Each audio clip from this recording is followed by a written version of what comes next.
The Tall Boy Experience. Hi, this is Bobby Royce, Soul is the Sound.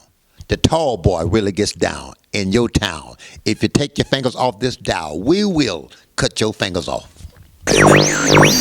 Tall Boy. Tall Boy.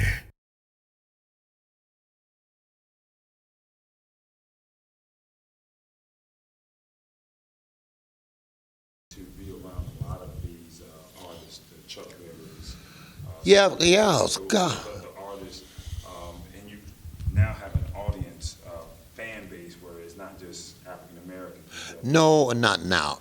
But I'm so blessed. I'm one of the few guys who have crossed over and never crossed out.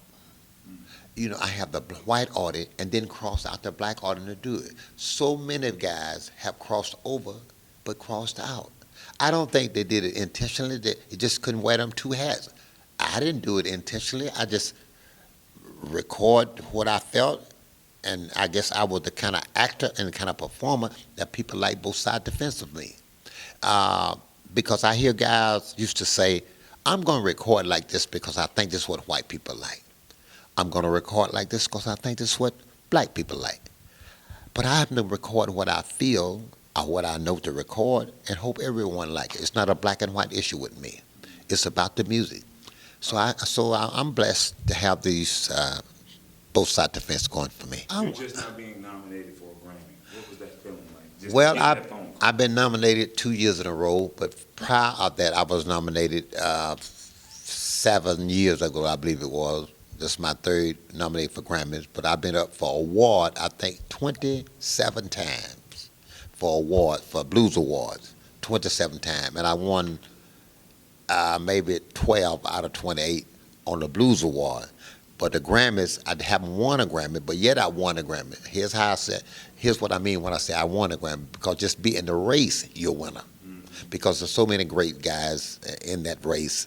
So when you in that race, you're a winner if you don't take a trophy home. But back to back, and I know a few years ago, I think it was 5 years ago, I won the Blues Album of the Year and Acoustic Album of the Year, the Folk Album of the Year. I don't think nobody ever did that in 1 year. I think that's history. Nobody never won then the same category and the many category in the same year with a Now, record. for a young artist that's coming out, Well, would you say to them? Or what motivates? I would say to the young artists, be true to yourself, look in the mirror and be fair to yourself, and what you see is what you get. Because be good at what you do. I strive to be good at what I do. You don't have to like my music, but you can come to see my show and say, I don't like it, but man, is he good. That's all what matters. Because when you get on that stage, you got to be good. When you go in the studio record, you got to record good music and quality music, and it's got to talk about things that's readable or that things people wants to hear, and it got to be true kind of things of what people see and what they live by. And then if you talk about those kind of things, you're gonna be in the pocket. You'll be in the pocket. Can you talk about your performance and how you got all the fellas looking at the girls and you was able to snap a few women right when you. Yeah. Well, I tell you what, it's entertainment. You know, see, an entertainer is entertainment, and that's what it's about. So when you see the girls on the stage, I display them back because this is what we do as black people. As far as about as Africa, as far as about as slavery, we dance, we shoot marbles, we play ball, we play guitars, blow hard, we entertain people, and that's what I do. When you see me I'm entertaining. This is not about trying to put ladies on the front, to discredit them, say something less about them than let something else, because that's why young blacks don't want to be classed as blues singers, because the blues to them is something less than something else. That's because the writers and the TVs and the radios talks about that in the term there's something less than something else until the white people do it. When white people do it, then it's the greatest thing in the world to do. When we do it as a whole, it's the worst thing in the world to do. But I can sing "The Thrill Is Gone," and they won't take much note to it. But when the white guy sing Thriller's Gone, it's the best thing that ever been sung.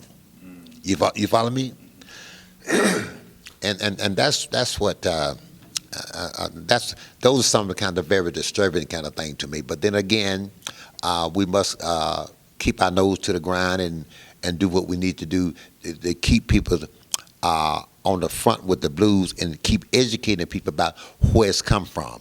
I don't mind people singing the blues that's of another color or another skin color or what have you, but just tell where it come from, because we as a men and women and black people especially, when we do the blues, that's our roots, and we ashamed of it.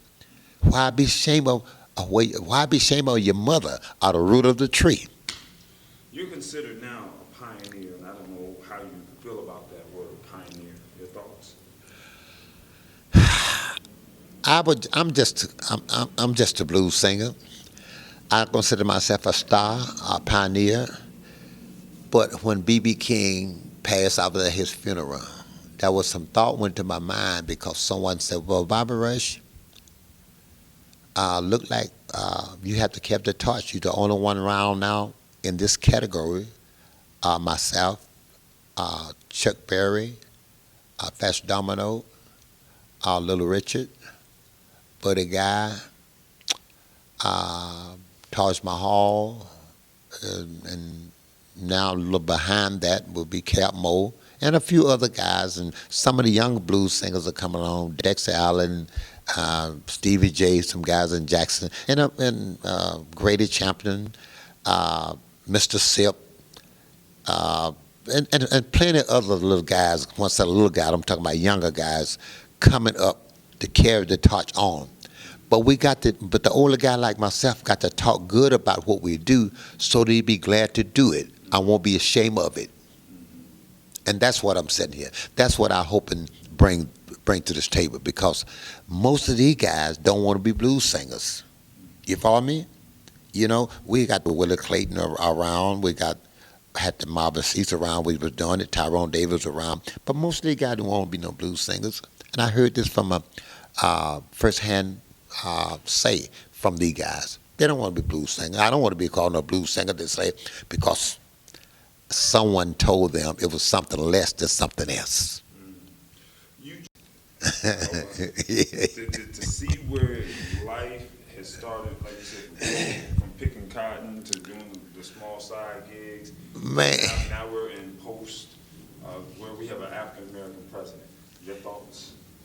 Yes, I look at myself. I work places now where I have 100,000 people, and I also still work clubs that are what I have 100 people. I believe I'm one, if I'm not the only artist, that work 100,000 people one day and work 100 people the next day.